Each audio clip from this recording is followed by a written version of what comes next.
Spoštovane udeleženke, udeleženci tega zanimivega posveta o socialnem podjetništvu kot vektorju sprememb v Evropski uniji, spoštovani visoki gostje, veliko veselje mi je, da sem lahko danes tu in tudi svojo prisotnostjo simbolično pozdravim začetek tega srečanja.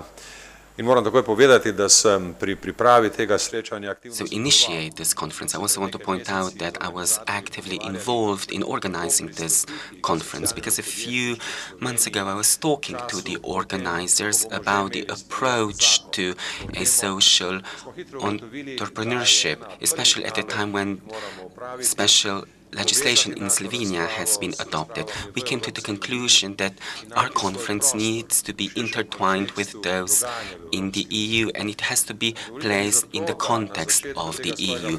This is why at the very beginning I would like to highlight two issues that have gained in importance in the EU widely.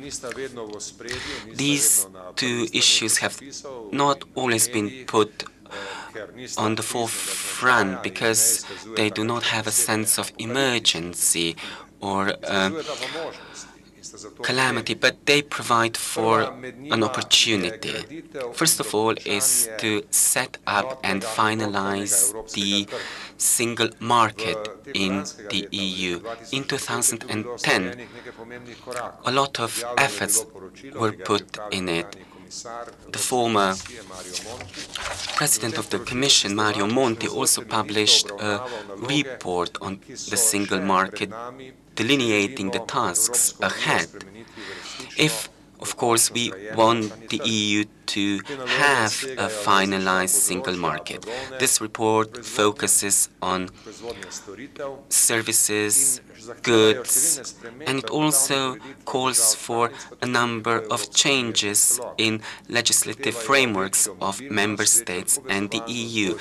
It calls for more marketing, interdependence, and so on.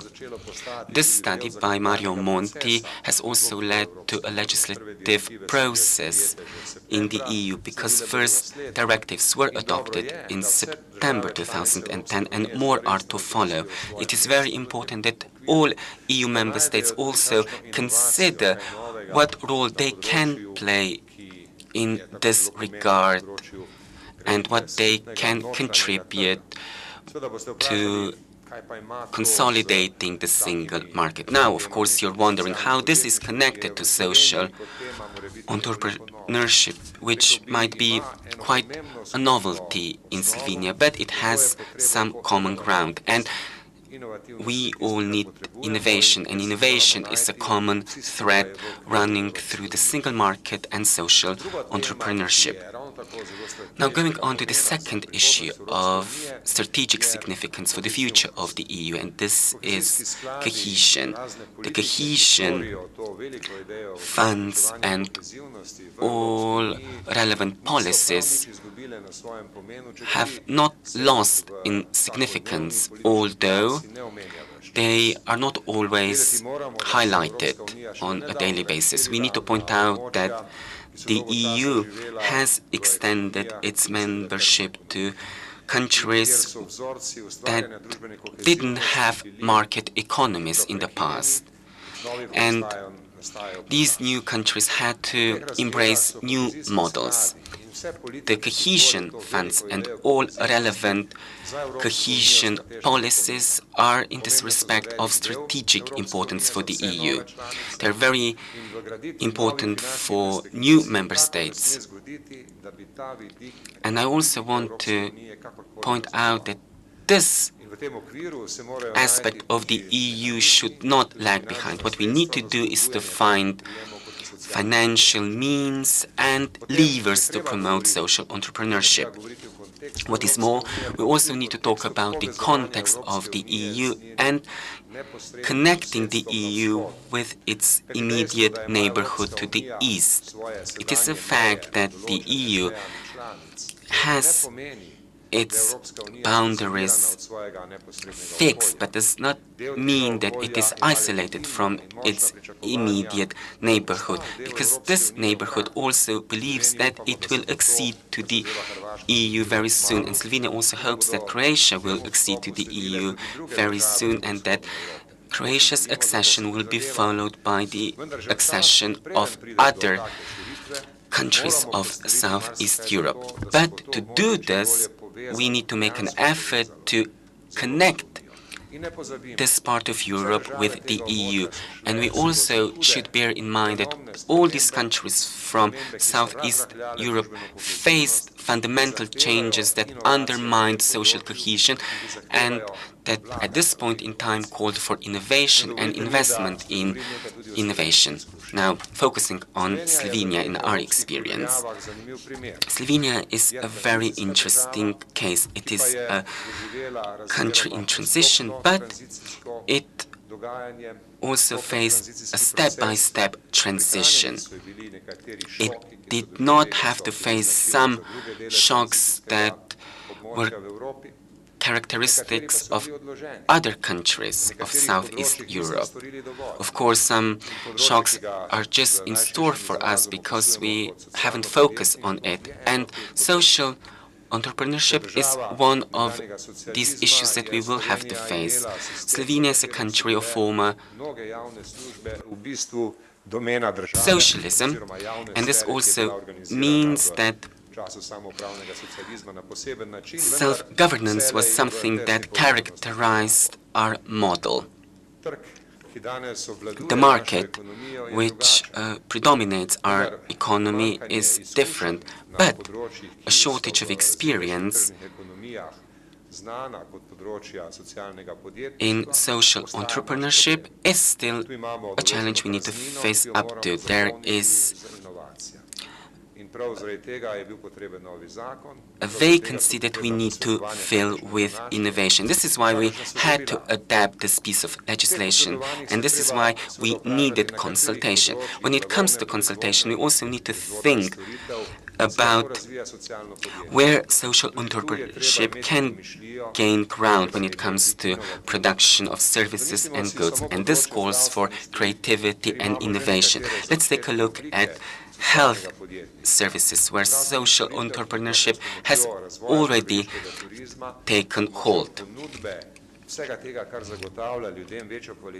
So what we are seeking is to provide greater well-being for our citizens. I would like to focus on this, not going into details or providing you a list of goods or services.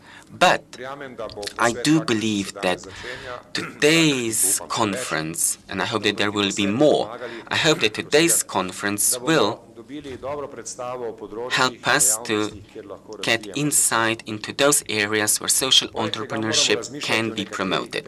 What is more, we also need to think about some fundamental criteria that need to be met. One of these conditions is, in my opinion, the following. And, well, I'm talking really about two conditions that are open, and I believe that we really need to meet them. First of all, the market. Social entrepreneurship is socially highly sensitive, but it is entrepreneurship nonetheless. Goods and services that arise from this effort had to be placed on the market. In Slovenia, there is a huge deficit when it comes to marketing. Of course, a lot can be produced, but a completely other question is if what is produced can also be sold. This is why I would also like to use this opportunity to call upon you to consider marketing and to find ways to develop new ideas that will lead to a more assertive, aggressive marketing, because we do not have enough expertise, capabilities, experiences. There is a vacuum that needs to be filled. Now, second condition is social support. financial support. And this is why we need more innovation here. In Slovenia, we believe that we live in a credit crunch. Well, this is an independent issue that calls for a completely different discussion. We might be in a credit crunch or it might be something completely different. It is said that some projects can find money. If this is the case, then this credit crunch that everyone is talking about is not so fatal. But on the other hand, credit cannot be provided for everything. And if you need to have and want to have an innovative economy, you need to also have innovative loans. This is why I hope that this conference will also focus on marketing and loans, because social entrepreneurship is an economic activity. It is a specific one. It might not be driven by profit. It is socially sensitive, but it is an economic activity nonetheless. This is why we need to think about loans and marketing as two key levers that will make this project a success story. Let me conclude by saying that I also have great expectations of today's and tomorrow's conference, like you. I also hope that all ideas that will float will also yield results. I also know that this is not the only and the last conference, and I do hope that the organizers of this conference will seek continuity by organizing other conferences, and that all following conferences will also be focused on progress. Thank you very much for your attention.